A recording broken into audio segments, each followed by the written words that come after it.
Network na sab ang atong 18 sangguniang panlusod ug nagtigom sila miaging Martes alang sa ilahang 22nd regular session nga nagtimaan sa opisyal nga pagsugod sa ilang legislative work sa tuig 2026.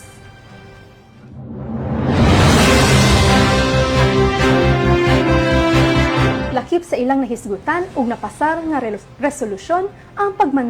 pagmandato sa tanang city councils ug task forces nga maghimo og implementing rules and regulations o IRR alang sa mga naaprubuhan ng ordinansa aron mas klaro ug epektibo ang implementasyon sa mga polisiya.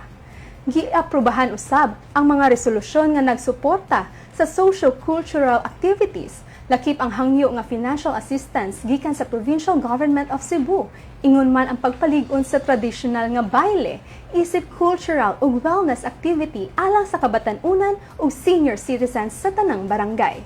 Giadapt sab sa konseho ang resolusyon sa probinsya nga nag-awhag sa pet owners nga buhian ang ilang mga hayop panahon sa kalamidad sama sa linog, sunog ug bagyo. Usasab kadakong bahin sa sesyon ang paghatag og otoridad sa city mayor sa pagdawat sa nagkalain-laing donasyon o financial assistance gikan sa probinsya ubang LGUs, bangko, institusyon ug pribadong individual nga magamit alang sa mga programa o serbisyo ug padayon nga pagbangon sa dakbayan.